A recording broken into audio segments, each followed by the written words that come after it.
Good morning once again and welcome to Rapid On right here on Rapid Television. Yes, it is a beautiful Friday morning, and yes, I know that many of us are already getting set for the weekend celebration and relaxation, and that is one thing that I always love to advocate for. So as much as possible, every weekend, make sure that you are resting, and every weekend, make sure that you're finding time to bond with friends and family. Let's put it this way, with family first, and then with friends, because they say charity begins at home. But as much as possible, ensure that you're resting, ensure that you're actually creating the bonds that matter. Yes, you're welcome to the 9 o'clock hour right here on Rapid Television. Earlier on, Victor Ejoma was there to give you sporting updates, of course, preparing you as well for the sports weekend. Yes, every weekend, for those of you that are football lovers, we've got lots of games outlined for this weekend, or rather for this weekend. So as much as possible, go out there and enjoy the game. And those of you that love basketball, whatever sport that you love, just know that this weekend is packed and you are going to be enjoying the weekend. Well, today is World Television Day, and it's a good day to celebrate the advent, the invention, and of course, the beauty that television brings to every home and family. Yes, you're sitting in front of a television. It's only right for you to celebrate the World Television Day with us. By the way, my name is Victor Arke. And of course, on the World Television Day, we are celebrating the power of television, a medium that has informed, educated, and entertained generations. Yes, so to mark this special day, we are joined by two giants of Nigerian broadcast journalism. First, we have Festus Fifen, a veteran whose voice and vision have shaped decades of media excellence. Festus is currently the Nigeria country representative for Ben Television, that is Bright Entertainment Network, and he has also served as news editor and State House correspondent. Mr. Festus, good morning, and thank you for joining us on the conversation this morning.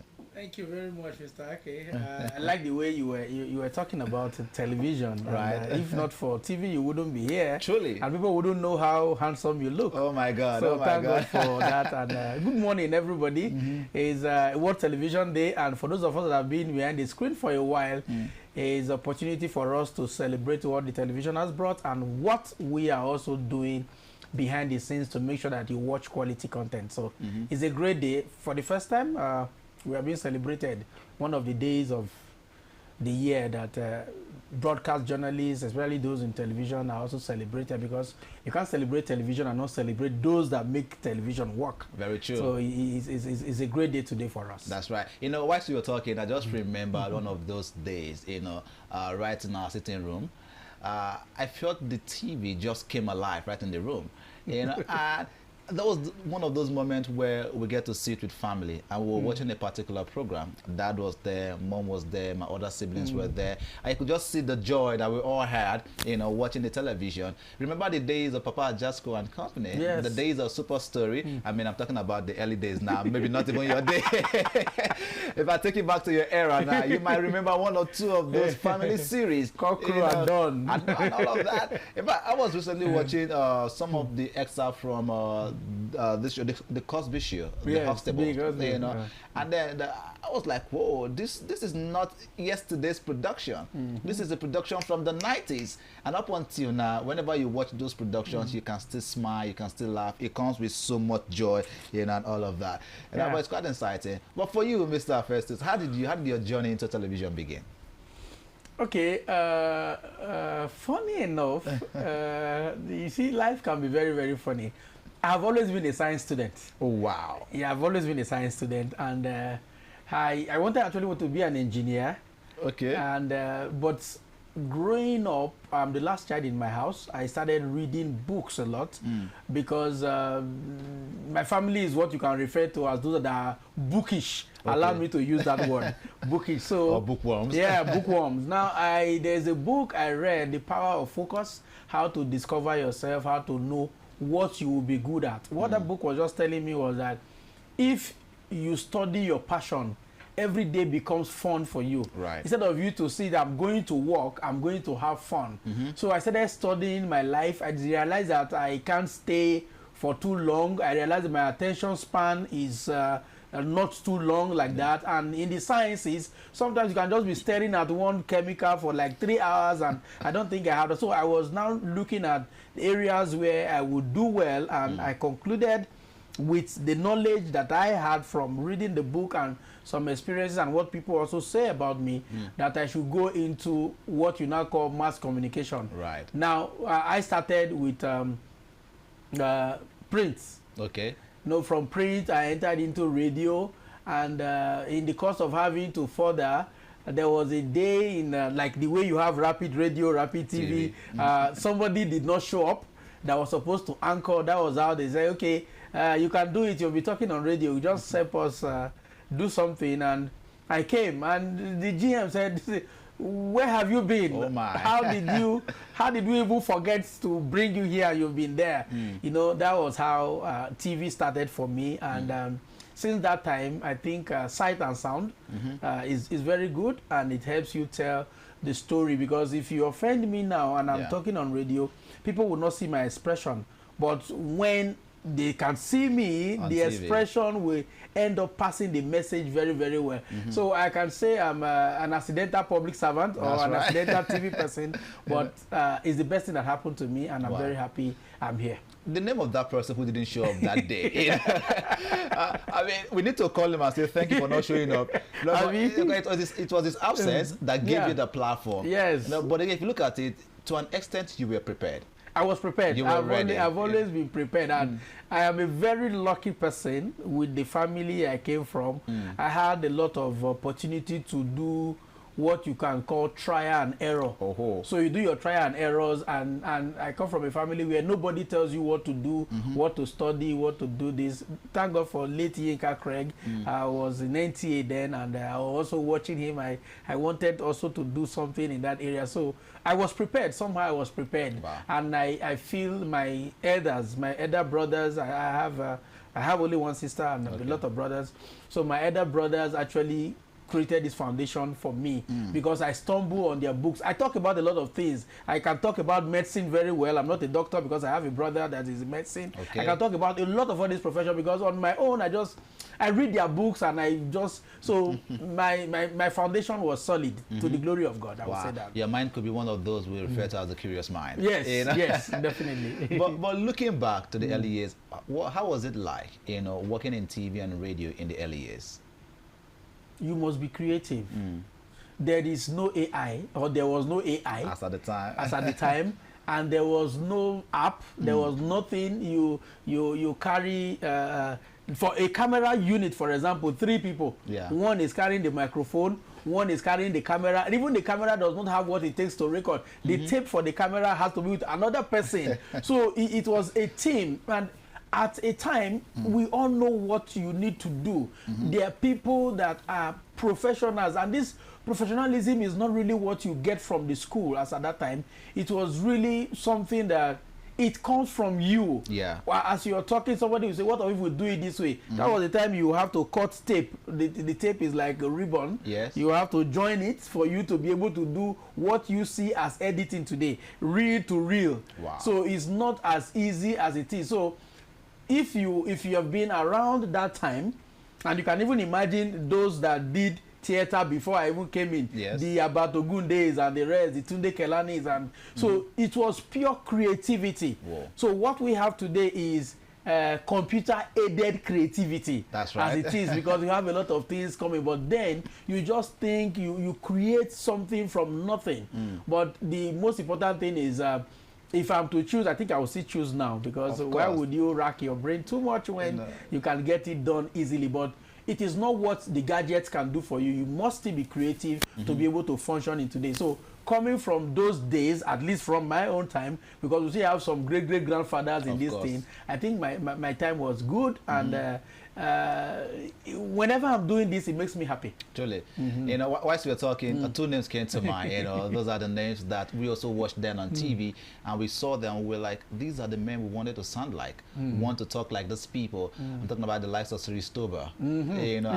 He's still there. And John Momo now as well. These are strong and solid veterans that also shaped the Nigerian media industry. Earlier today, we talked about the life and times of Raymond Dokpesi, one of the, I think, the pioneer, for private broadcast broadcast here in Nigeria. You know, but again, this is our era. You know, where we're just like you stated, we're enjoying the creativity, but with ease. Yes. You know, but take away all of the gadgets that we have now.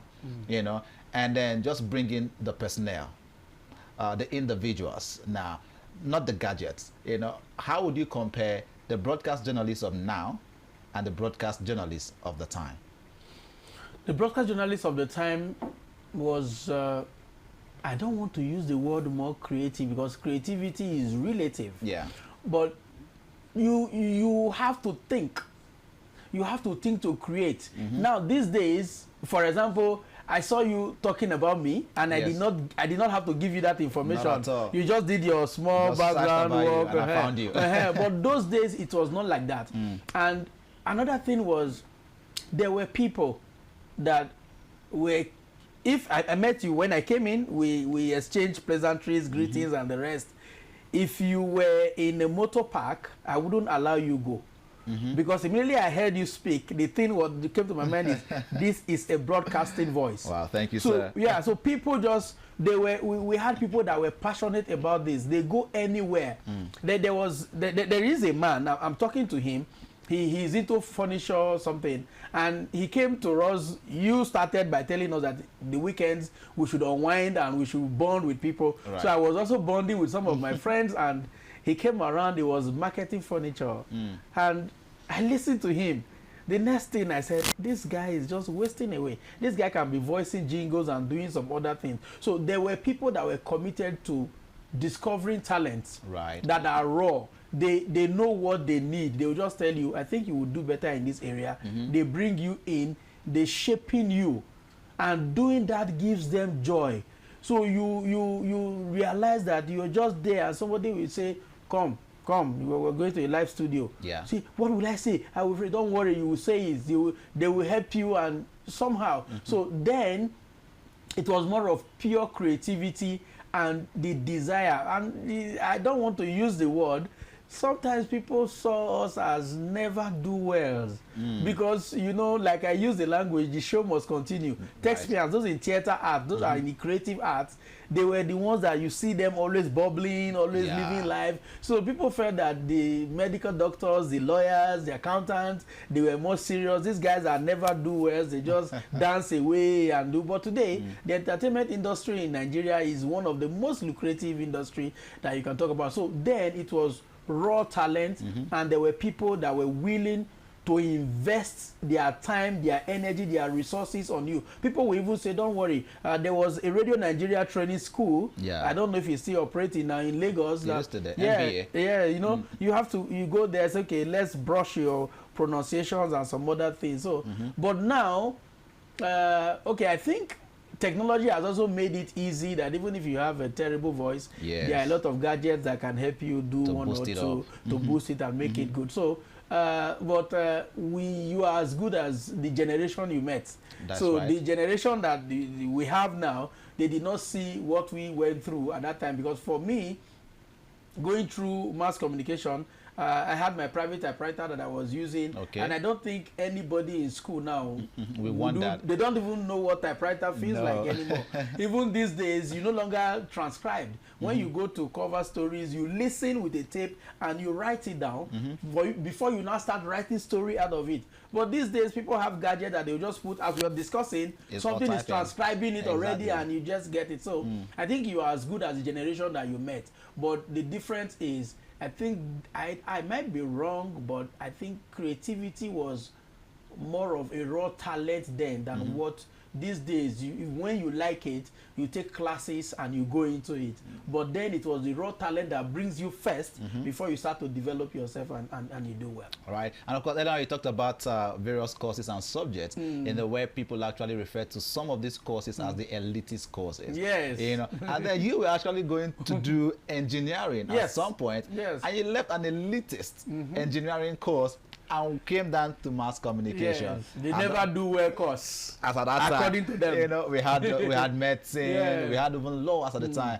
How did your parents, when you told them, you know, that you, I want to leave engineering, you know, where probably they will see the clear prospect from engineering, than they would see when it comes to mass communication. How were they able to actually take that news and also give you their support, if they even give you the support eventually? No, But talk to us. yes, like I told you, anytime I have the opportunity to talk about it, I always tell people I am a very lucky person. I came from a family where my mom, my dad, my elder ones, they just believe that you can be successful anywhere. Right. So those challenges were not there. The last time I came to these studios for something about parenting or something, I can remember that I told them that growing up, if I told anybody in my family I wanted to marry 10 wives, nobody will stop me.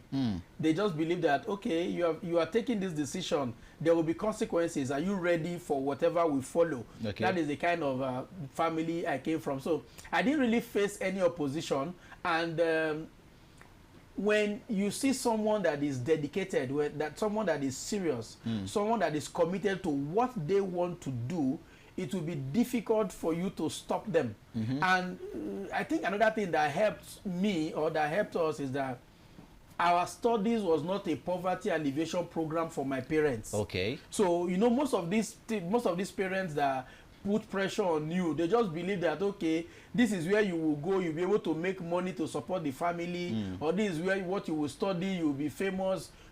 My parents, my brothers believe that, because my parenting has to do with my biological parents and my elder brothers. They all parented me to bring me to. So they just believe that if you are good enough in what you do, you can be successful anywhere. Awesome. And it's the same attitude, the same characteristics I'm passing on to my children. Just make sure that you are convinced enough to do it, so that whenever the challenges are coming, you know that you are the one that sent yourself.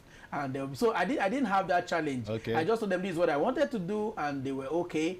That I was committed to it, and I don't think I've disappointed them. Actually. That's good, and that is good. And I think you actually enjoyed the last born privilege. Yeah, I think I have those privileges too. So that's right. I don't always take it for granted, and Yes. I don't like comparing comparing myself with others to think that, oh, because I got it this way, You can also get it. And before it was my time to go to school, my parents have been able to cope with 1, 2, 3, 4. I have about 6 brothers or 7 or thereabouts. So yours was an easy case.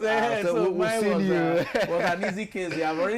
They already knew what it felt like taking decisions about what people will study. So when it got to my turn, is that what you want?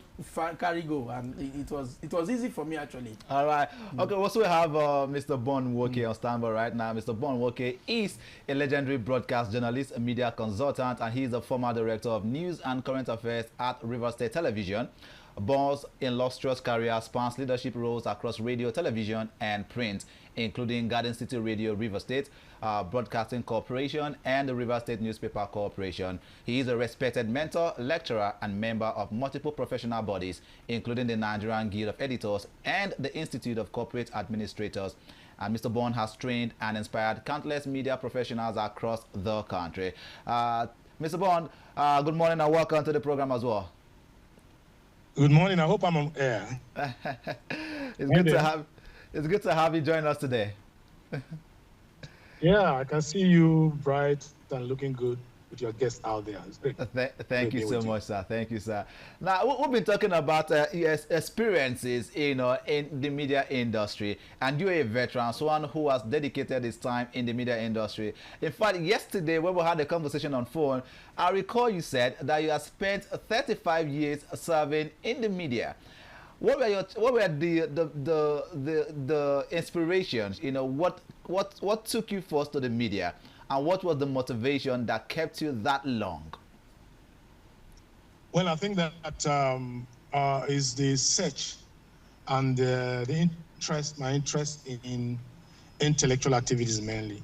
I started life thinking I was going to be a lawyer or a journalist, but I ended up starting with academics. I was a lecturer.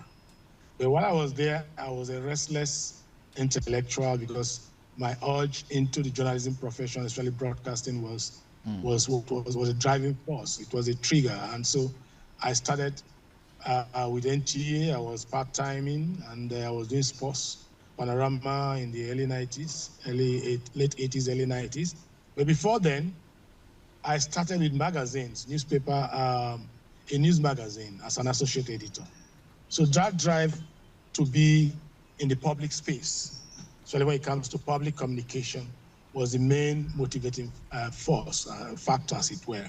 I was much more interested in communicating, in providing solution to societal issues. I was interested in being a commentator in public affairs to add my voice to the very large marketplace of ideas, which is what we call mass communication or journalism. That was exactly what pushed me into it. And from your experience, You get right? that? Yeah, I'm with you. Thank you, sir. You know, it's safe to say, I feel like throwing a jab on you, right, now, Mr. Festus. Mr. Bond was one person who was intentional about where he was going to from the beginning. Yeah. He chose either law or media. You, from engineering, yes, you jumped. Okay. That I didn't tell you the story of what happened. Right. Actually, the question should be, why engineering? Why engineering? Now, they gave you engineering. Yeah, no, not really. Now, let me tell you. Growing up, there's this company they call Dumeis. I'm from the south part of Nigeria. Yeah. And they were doing road construction. Okay. And there was this small boy that was giving everybody instruction.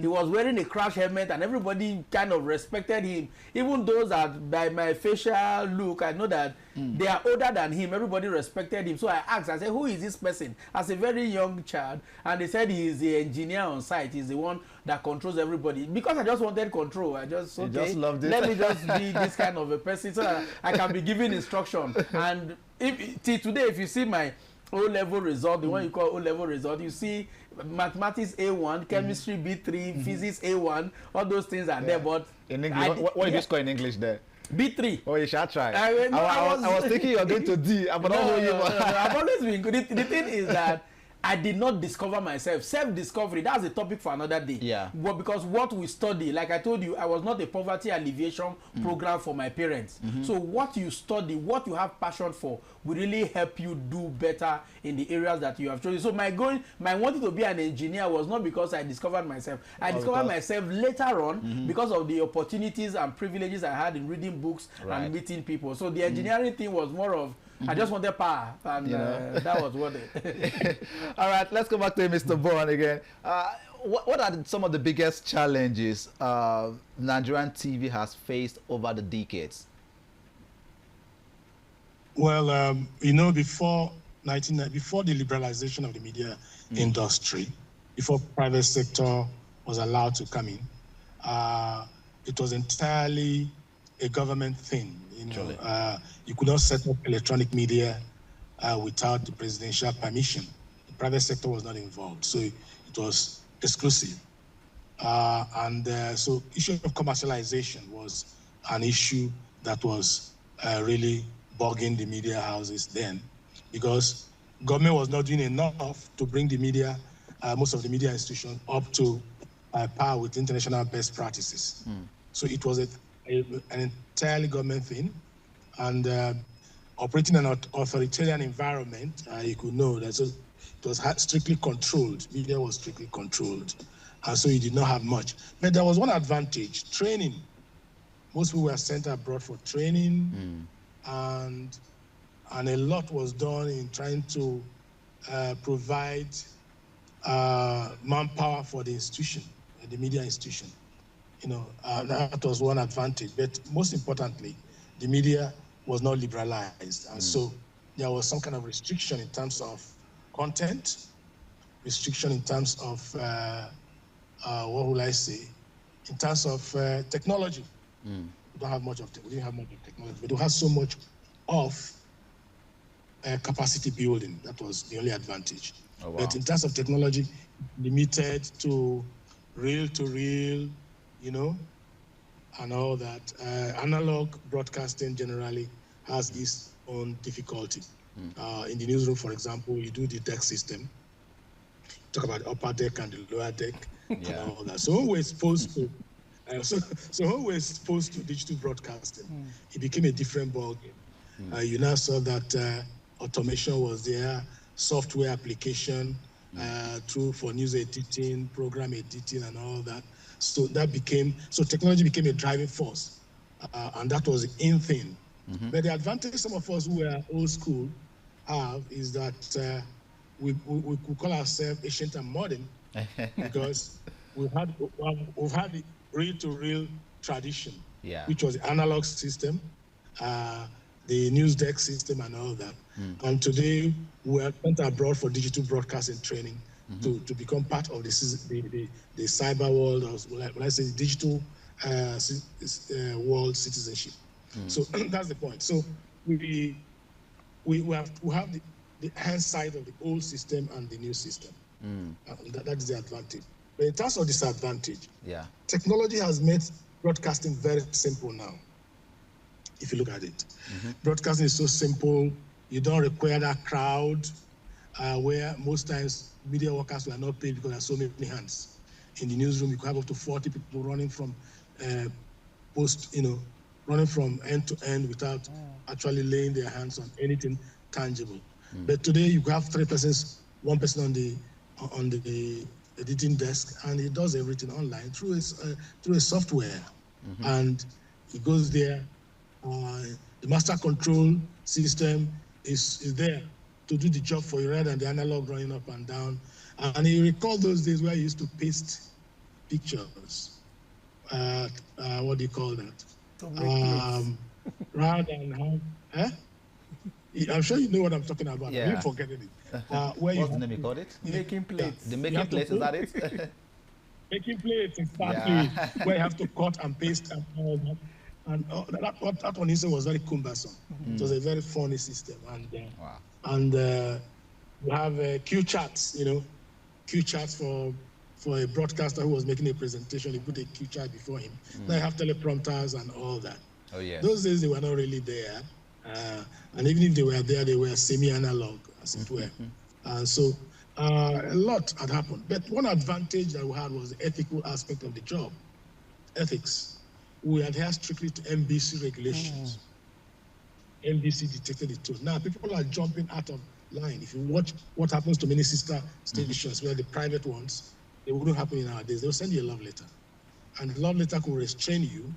And because you are working on that government, you are bound to obey NBC rules. If not, the government parastatal you're working with is sanction you today. The private media have an advantage. They have an opportunity to accept or not accept. Where people are even going to court now to challenge NBC sanctions. In our days, it was not. In the early days, it was not there.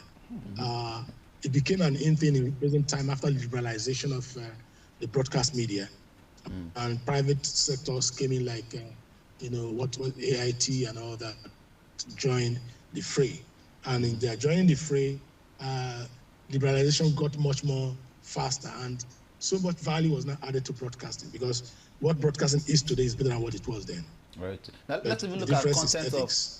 Let's look at content of production presentation as it is. Doing a quick comparison, because again, the media has been referred to as that channel that actually mitigates between the public and of course the government.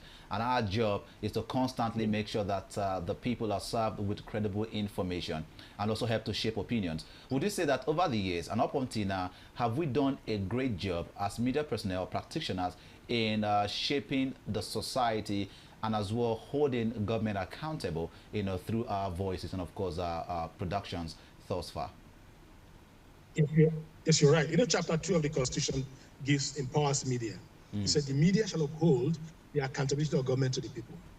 And then the second part says the media shall uphold the fundamental objectives and directive principles of state policy. What that means is that the media is a double-edged sword. It's a partner with government, and it's also insist on holding government accountable. A lot of people seem to only hold fast to the first part of our function, which is holding government accountable. The media serving as a sentinel, the media serving as a watchdog. But they don't seem to look at the second part of the function of the media, which is upholding the fundamental objectives and directive principles of state policy, which has to do with everything that government represents. The issue of education, the issue of taking care of the elderly, the issue of the environment, the issue of patriotism, working, developmental communication, if you like. People don't, most broadcasters, most journalists don't seem to look at that aspect of the job. That you are supposed to be a partner with government in terms of development. You're supposed to be hand in glove. That does not mean that you're shaking your responsibility of holding government accountable. But because of where we're coming from, the combative nature of the media. In the past, when the media started, it was there to serve as a tool, as an anti-colonial tool, anti-colonial instrument. So the media began to develop that combative element. And people have over time have cultivated that impression that the only role of the media is to give a knock on the government all the time. Yeah. That's what we call developmental communication, developmental broadcasting. The media is supposed to be a partner. The media is supposed to be a wheel of development. So our productions, our content development should be geared towards conscientizing the people, mobilizing the people towards development. Are we doing that enough? What we are doing more of these days is that of always looking at things to give a knock on government. Yes, we can wake them up to realize their responsibilities. But how much are we doing in creating programs that can create developmental awareness, that can serve as a wheel of development? How many programs do we have on air to teach the poor farmer the new farming technique, to talk about health issues, development, environmental control, pollution, and all that? The issue of governance, setting proper agenda for government, because you talk about agenda setting. It's one of our developmental functions. The media should set agenda for government. Now we're talking about 2027 today, and already the government is, rather than face development, rather than try to accomplish their manifesto for the first 4 years, are already thinking of 2027. What kind of agenda is the media setting to redirect government, to ensure that they take their compass towards actualizing all the developmental agenda that they promise government, they promise the people, to realize that they are responsible to the people to provide developmental deliverables? What are we doing in that direction? All we're talking about is we're always interested in the kind of content creation that we see in social media. We eulogize Yerima and all that. We talk about things that don't really add value. Like what one of my trainers in BBC said, in recent time, the media seem to be measuring the minor. They hold fast to minor issues of development rather than looking at issues that will add value to the development. We're talking about making Nigeria a great nation by 2030. Okay, we look at all the developmental agenda from the United Nations to what we are doing here. What are we doing? We used to have the developmental program, 10 years development plan and all that. Have we tried to reset the mentality of government to go back to those agenda?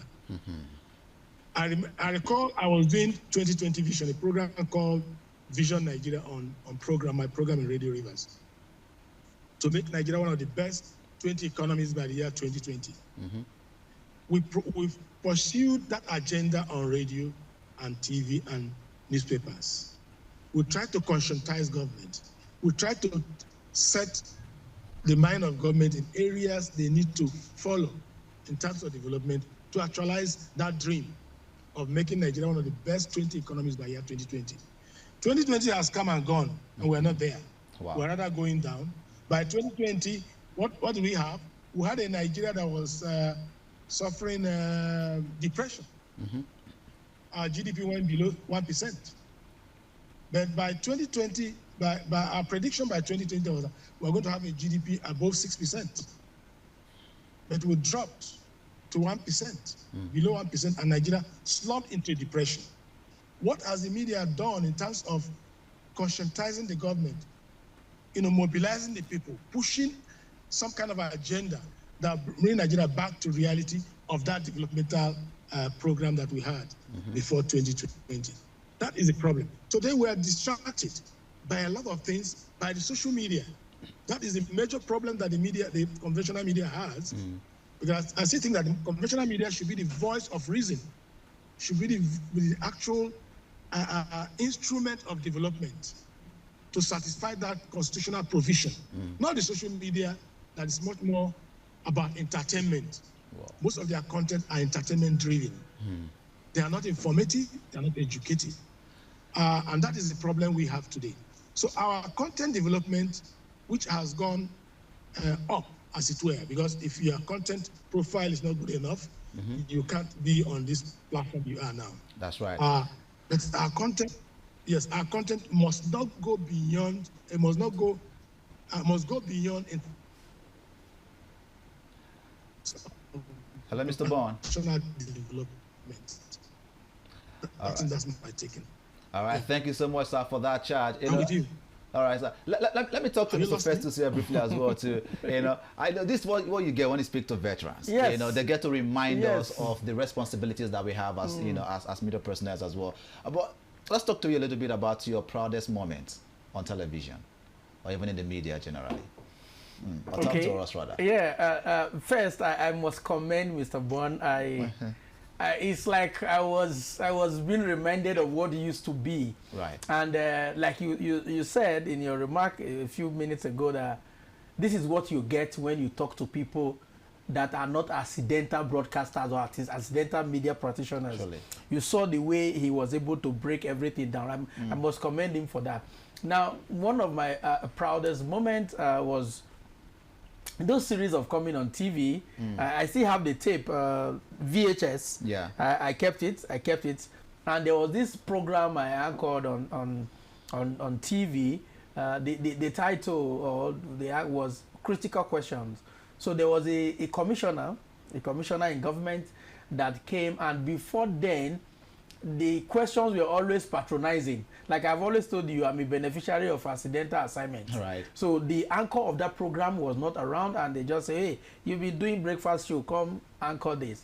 So the man came, and I was really asking him these critical questions, and calls were then calls were okay, little privilege. Not everybody could afford to call, but calls were coming that this is it. This is what we want this program to look like. Yeah. It's not, and even the person that I was, let me use the word carefully, and I was grilling, the person was telling me, thank you, I felt you. I felt that I came to a station where I was able to explain to people. I felt for the first time that I'm being useful in the office that I'm occupying. Naturally, some people would think that you have to ask your guests patronizing questions and whatever.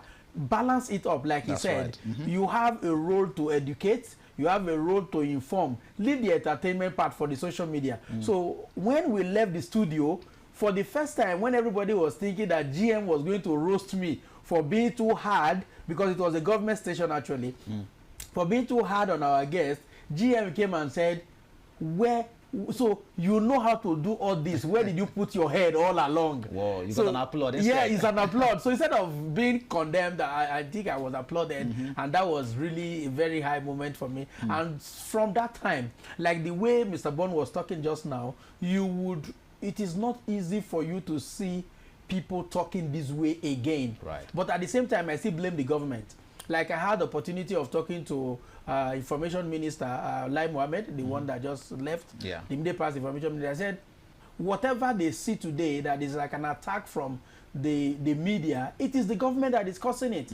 Though we are not supposed to follow them, but now you can stay here for all day, you can praise government, talk about policies, educate people on how to work with government policies.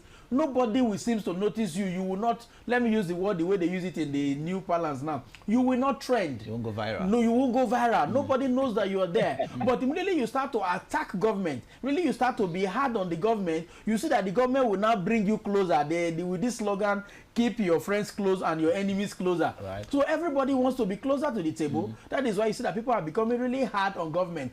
Government should learn to invest on people. When I say invest now, a commendation, a thumbs up is something good. Oh, I see what you're doing, oh, and I really love what you're doing. Right. But immediately I abuse you, the next thing that you have my number. Immediately I do something hard on you, you want to come to my children's birthday, you want to come to my birthday, and so that I won't be hard on you again. To fraternize with me. That is why you see that people are shifting from this part of complimenting the government to the part of now let's fight the government in the name of we are watchdog. You know. You can be watchdog, you must not necessarily attack. The watchdog is to keep you in check so that you know exactly what you need to do as at when you are supposed to do it. So it's not very good, but with people like him and some other veterans that are still putting their voice out there, you realize that we will get it someday, because this euphoria of social media content creation will soon fade away too. Other things will also come. Once they stop monetizing it now, most of all those accidental content creators will crash and reasoning will come back. Let me come to you again, Mr. Bond. Maybe final questions so I can let you attend to the activities of the day. Are you someone who trained various media professionals? What is that one advice now that you are going to give to young media practitioners like myself and those that are also planning to just get started in the media industry? Well, I want to say that it is something that has to be, you have to be very, very involved in terms of it being intentional. Intentionality is important. Yeah. Being intentional begins with your training. One thing about media training is that it's not a one-off thing. I've had the privilege of training, having a lot of trainings here in Nigeria. Those days when you were employed, you were, no matter your certification level, you were sent to Radio Nigeria, NTA JAWS, and all that for training and proper certification, or to Nigerian Institute of Journalism. These were the training processes. And after that, you were sent abroad. Some of us were sent to South Africa, to Netherlands, to BBC, London, Bush House, and some of us were sent to US for training. This time, the economy may not allow for that elaborate training. But there are a lot of training online. You can do a lot of online training, little training on, we used to do some training on newsroom management those days, online and all that. There are a lot of opportunities. If you're in Port Harcourt, for example, I teach at Alpha Institute of Broadcasting and Communication. That's why I train young broadcasters. But one thing I must try to tell our young broadcasters is that when you're coming to, when you get hold of the microphone, you have to understand one thing, that you are there to serve the public. We have a situation where people are grandstanding, going to all kinds of showmanship, playing to the gallery in the name of broadcast. You are not there for yourself. That's why I say that ethical aspect of the profession is important. Right. Every question you ask is not for yourself. You're asking on behalf of the people. You ask a question on behalf of the people. And it doesn't matter what your guest or the interviewee says. What is important is that he has a microphone. If he answers well, it is for him. If he answers badly, it's for him. It is not your duty to chastise him and to begin to quarrel him, because you're not supposed to be emotionally involved. Right. You're supposed to be dispassionate. So most people come on air, come on the microphone to grandstand. They want to show their tough, to trend, like Yerima and some people I see some of our stations. So that is the point. Broadcasting is not a very rich, it's not a profession that will make you a millionaire, but it will make you comfortable if you are able to follow it ethically and follow all the etiquettes, because some people talk about ethical rendition without talking about etiquettes. Etiquette is important because all the sensibilities, all the nuances, everything that's associated with the profession, your attitude is very important. And so young professionals should come to the profession not thinking of being rich or becoming a popular actor. Actor need to die to trend as they do on social media. That is not the issue. The issue is that you're serving the people. You can see that because when you get older, you start losing your voice. A lot of people have told me I've lost my voice. Right. That voice that used to be called the golden voice on radio and on TV, it's no longer there. It's no longer there. I've been wondering why. So if you become a broadcaster, please pamper your voice like a footballer will pamper his leg. I remember those days we were not allowed to shout. We spoke, we talked in a very simple and soft manner, like my colleague there is talking on the studio, because he's one-on-one, so he's able to talk. Me, I'm out. I'm almost shouting. It's not allowed in broadcasting. So maybe that's why I lost my voice. But the last time I worked with your former place. Right. I tried to groom it, at least to read my news and to host my guests. So that's the point. Broadcasters should be intentional. If you're a young broadcaster, but make sure you train for the job. I recall that those days on radio, for example, because I started with TV, then went to radio. I started with news magazine, the print, went to TV, from TV to radio. Those days when you were employed as a presenter, you didn't just rush into any programming. You will stand by a senior colleague, and what you did was simply take the time. You took the time. The time is 10 o'clock. It's time for morning show. Right. That's all you do. And you step aside for the real man, real anchor to take up the program. And you will do that for almost 1 year. Just doing that, your time check. The same time on TV, you could, trail the program. Just trail the program for the day. And then you step aside. Gradually, you now go into production and presentation. And that is after some levels of training. A lot of people, because we're in information age, are so gifted that you can put them on the microphone today and they go gaga. I see them rolling and rolling diligently and well. But the ethical aspect will not be there. Every broadcaster must go to the ethics of the profession. The Guild of Editors, the Newspaper Proprietors Association of Nigeria, even the NBC, have some ethical documentation that you can go into and study very well before you come on air. And then understudy veterans who are already there. Your senior colleague, you're there now. Anybody coming in should understudy you. The first time I met you, I told you you had a wonderful voice. And I was happy that you nurtured that voice up till now. You didn't crack it like mine. Thank you, sir. Thank you, sir. And that is the first. And training in vocalization is very important. Your diction, your mannerism, and everything about you, because you are coming into the living room of people. You can't bring sham and shamble into people's living room.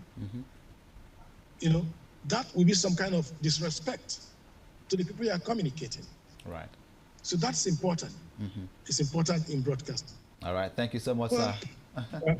Yeah, thank you very much. Thank you so much, Mr. Bonwoke. We do appreciate your time with us right here on Rapidon. Let's let you go now so you attend to other matters right in front of you. Thank you, sir. Do have a lovely day. Yeah, thank you very much. Like, I'm very busy today. You can see I was out. Thank you, sir. Appreciate you. Let's go back to our guest right here in the studio, Festus. Let's summarize with the conversation as well, too. Where do you see Nigerian media in the next 10 years? Wow, that's again. I must thank Mr. Bon. For the first time in a very long while, I want to use the Gen Z word again. I'm feeling myself. Right. I'm feeling that I still have people that think the way I do as far as this industry is concerned, and they know what they are doing. That's right. Listening to him, you don't need, like I told you, I heard your voice and I told you this. You can see the first time you heard your voice and said you're good. Now, without regulation, in the next 10 years, the media would have done so much harm to us as a country. I must tell you the truth, because these days, because let's broadcast TV. Today is television day, so we'll talk about TV. It's sight and sound. I cannot use AI because I want to trend. I can use AI to put things together and show to you that the house you left this morning is on fire. You know what that will do to you. And without regulation, people say things and go free. People do a lot of things and go free, and nothing happens to them. So the question is, in the next 10 years, if there is no proper regulation, if there is no deliberate and sustained effort to train people that are operating in this industry, if it's still an all-comer affair, it would have done so much harm to us. Everything is good, everything is also bad. It depends on where you are. Right. So I feel there is a need for regulation, not the regulation of witch hunting, but like he told you, you will do time check. That's just your work. Good evening, it is 3 o'clock. You will do that for the next 1 year. So there is this ethical consciousness that must you report it? If, as we are talking now, something happens, of what benefit is that to the people that are watching us? If I just come because I want to trend, I want to roast you, we now have words like roasting introduced into the media space. It was not like that before. People are now even doing content with roasting others. So we need regulation, and we need to be deliberate. I don't know why Radio Nigeria Training School is not in Abuja, for example. And I know definitely that Radio Nigeria Training School for voiceover artists, for diction and some other things, it's not as vibrant as it used to be. You take the thing everywhere. BBC is still BBC after so many years. Right. So regulation is something that we must deliberately invest in, and we should also make sure that those that want to come should pay. Don't pursue fame. Like he said, you will not be extremely rich, but you will be comfortable. If you are pursuing fame, you will be doing a lot of things that are not ethical. You are not supposed to grandstand. You are supposed to bring the people and also bring the government to the people. So you play a middle role. That's why they said your voice should not be there. Right. It is the voice of the people that you represent and the voice of the government that somehow you also represent as the fourth estate of the realm. With the three estate, they complement each other. You, right, the fourth estate, you are the one that beam your searchlight to create a balance. So I feel in the next 10 years, if nothing is done, even with the introduction of technology, so much harm will be done to this country and in the media space that to be difficult for us to get to where we want to be from where we are right now. All right. Thank you so much, Mr. Festus Fifen, for your time as well with us. We do appreciate you. If you notice, we've run 1 hour non-stop. And if you leave us alone, we still want to go for an extra 1 hour, because I think this conversation is quite exciting and quite interesting for us to have today. But because of our time, this is where we have to draw the curtain on today's edition of the Rapid Dawn. And thank you so much for being here with us as well. Do remember that you can follow us on all our social media pages across all platforms at Rapid TV. And you can as well rewatch every of our episodes from this week, last month, last 3 months, using our official YouTube handle, which is of course at official Rapid TV. And wherever you are in the world, you can always watch us live using our website, www.arabianradiotv.com. My name is Victor. Okay, see you next week.